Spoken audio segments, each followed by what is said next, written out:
Bienvenidos al Rincón.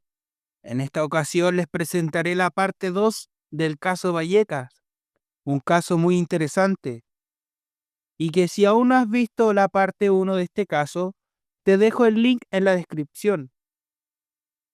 No olvides suscribirte y darle like a este video. Y sin más, continuamos.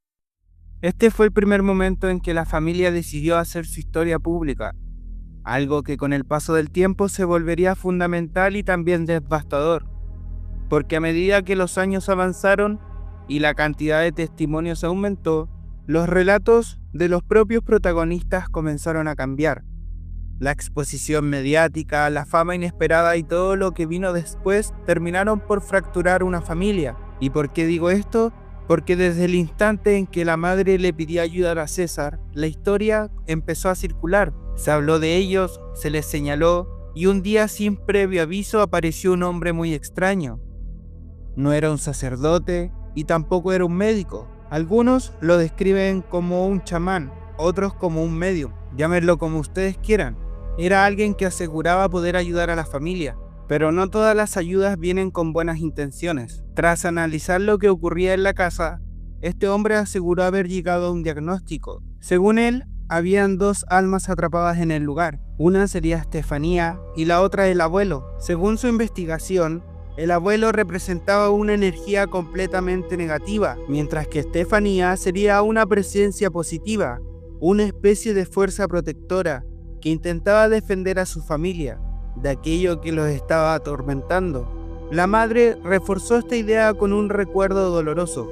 Explicó que había tenido serios conflictos con su padre antes de que él falleciera y que según ella antes de morir, él había jurado nunca dejar en paz a la familia.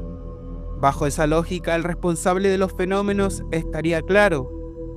Con el paso del tiempo no fue solo aquel hombre extraño quien visitó la casa.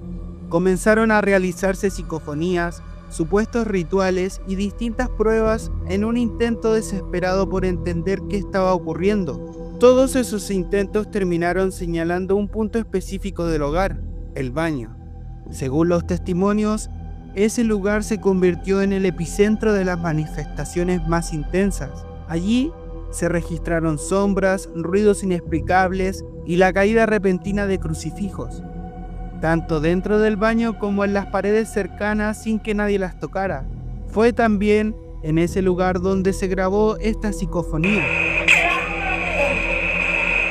La madre y varios miembros de la familia aseguraron en su momento que la voz que se escucha pertenece a Estefanía.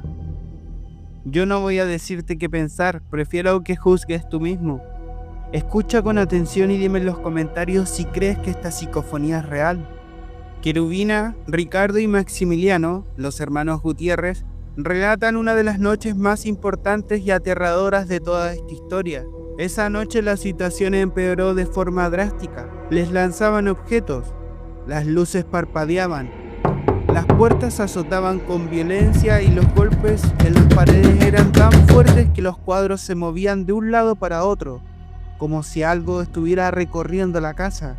Ante el caos, la familia decidió refugiarse junta en un solo lugar. Avanzaban por la casa envueltos por la oscuridad, con los ruidos retumbando a su alrededor. El padre iba al frente, y entonces ocurrió algo que ninguno de ellos olvidará. Al caminar, pateó accidentalmente un balón. Todos se quedaron en silencio observando cómo el balón se perdía en la oscuridad del pasillo, pero segundos después, regresó. No volvió como si hubiera rebotado en una pared, volvió como si alguien oculto en la oscuridad quisiera jugar. En ese momento el miedo fue absoluto, y el padre, completamente aterrorizado, tomó una decisión desesperada: llamar a la policía. Este hecho convierte el caso en uno de los más importantes de la historia del misterio en España. Se trata del primer caso paranormal del que existe un registro policial oficial, y esto, seas o no fan del terror, es clave, porque cuando intervienen las autoridades y cuando existe un informe policial, pasa a un terreno completamente distinto, un terreno donde lo ocurrido quedó documentado, escrito y archivado. Y precisamente por ese informe, muchos aseguran que las autoridades confirmaron que algo aterrorizaba a la familia, pero algo paranormal. Ahora bien, ¿qué fue exactamente lo que la policía vio, escuchó y dejó por escrito? Eso te lo explico a continuación, pero no olvides suscribirte. Aquella noche, tras la llamada desesperada del padre, dos agentes de policía acudieron al domicilio para comprobar que la familia se encontrara bien. Su misión era clara: verificar la situación y descartar cualquier peligro. Una vez dentro de la casa, la madre intentó explicar lo que estaban viviendo. Para que los oficiales no pensaran que estaba mintiendo, les mostró recortes de prensa y registros de entrevistas que ya habían aparecido en distintos medios, donde el caso comenzaba a hacerse conocido.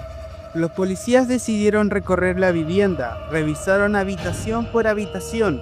En ese momento no ocurrió nada, no hubo ruidos, no hubo golpes, no se percibieron presencias extrañas, ni señales evidentes de que algo fuera paranormal. Durante esos minutos la casa parecía en calma. Revisaron también el baño, el lugar donde según la familia se concentraban los fenómenos más extraños. Pero en ese momento todo parecía completamente normal. Fue entonces cuando uno de los hermanos hizo una observación crucial. Casi siempre lo inexplicable ocurría con las luces apagadas, así que los policías decidieron hacerle caso. Apagaron las luces y durante unos minutos permanecieron en silencio y a oscuras, atentos a cualquier sonido, hasta que la puerta de un mueble se abrió sola, sin que nadie la tocara, sin ninguna explicación lógica aparente. Los agentes se acercaron de inmediato, revisaron el mueble por completo y con mucho cuidado, buscando algún mecanismo defectuoso o alguna causa racional, pero no encontraron nada que justificara lo que acababan de ver. Y por primera vez esa noche el silencio pesó más que las palabras. Entonces comenzaron los golpes. No en un solo lugar, sino en distintas partes de la casa, que ahora se encontraba en completa oscuridad. Los ruidos aumentaban de intensidad mientras los policías intentaban sin éxito encontrar una explicación lógica. Fue en ese momento cuando notaron algo aún más inquietante. Sobre la mesa había aparecido una sustancia marrón, de aspecto viscoso. No estaba allí antes, simplemente apareció frente a ellos. Mientras los agentes se concentraban en observar y analizar aquella sustancia, un golpe brutal, el más fuerte de todos, tan violento que según relataron después, hizo saltar a todos los oficiales y a toda la familia. El sonido retumbó dentro de la casa como una explosión. Ese golpe abrumador provenía de la terraza, y esto no era una suposición ni un rumor. Así quedó registrado en el informe policial oficial, un documento que más tarde se haría público. El caso explotó mediáticamente, apareció en todos los noticieros, en numerosos programas de televisión, con la madre como invitada, relatando no solo el trágico fallecimiento de su hija, sino también lo que le estaba ocurriendo dentro de su casa. Lo inexplicable ya no era solo un secreto familiar, estaba frente a todo un país. Y en esta historia todo parece encajar perfectamente. Un fallecimiento trágico vinculado a la Ouija, fenómenos extraños posteriores dentro del hogar, una psicofonía atribuida a la voz de Estefanía, y finalmente un informe policial oficial que respalda que ocurrieron hechos fuera de lo normal. Si unes todas las piezas, la conclusión parece clara, demasiado clara. Pero la fama cambia a las personas, y quien diga lo contrario miente. En el caso de Concepción, la madre de Estefanía, la exposición no llegó de forma gradual, llegó como una avalancha imposible de detener. Con la llegada de la televisión, la casa dejó de ser un hogar, pasó a ser un escenario permanente, cámaras entrando y saliendo, desconocidos rondando el lugar, personas esperando captar cualquier sonido, cualquier sombra, cualquier movimiento que pudiera ser presentado como un nuevo evento paranormal.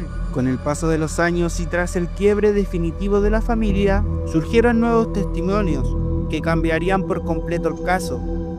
En una entrevista, Ricardo afirmó que fue él quien provocó el ruido que asustó a los policías. Según relató en vivo, tomó una piedra de un macetero y la lanzó a la terraza. Pero lo más impactante no fue eso. Lo verdaderamente inquietante es que aseguró que su propia madre Concepción le pidió que lo hiciera. Estas palabras, sumadas a diversas declaraciones de Maximiliano, el menor de los hermanos, llevaron a muchos a considerar que la historia podría haber sido una completa farsa.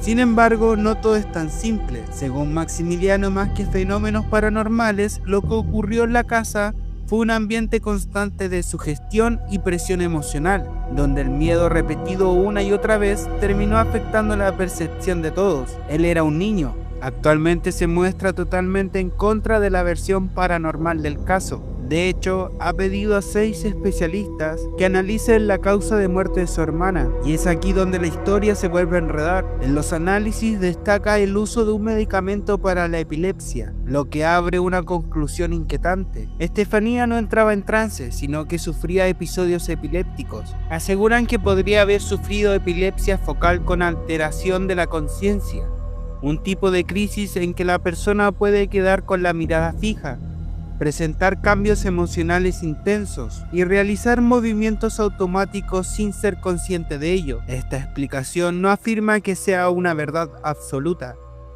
pero sí aporta una hipótesis médica y racional. Como conclusión personal, y basándome en los relatos directos de los protagonistas, este es un caso fascinante y profundamente inquietante de investigar. Tal vez lo verdaderamente paranormal solo le ocurrió a Estefanía Gutiérrez, aquel día que fue descubierta jugando a la Ouija. Quizás todo lo que vino después podría tener otra explicación. Algunos de los hechos posteriores quizás sí ocurrieron, influenciados por lo que ya hemos mencionado. Incluso uno de los hermanos, el más crítico con la versión paranormal, sostiene que la sugestión generada por su propia madre habría sido suficiente para que todos comenzaran a sentir, ver y creer cosas que en realidad no estaban allí. Pero entonces surge una pregunta final: ¿fue realmente un caso paranormal? ¿O una tragedia amplificada por el miedo, la sugestión y la fama? Déjame saber en los comentarios qué opinas sobre este caso.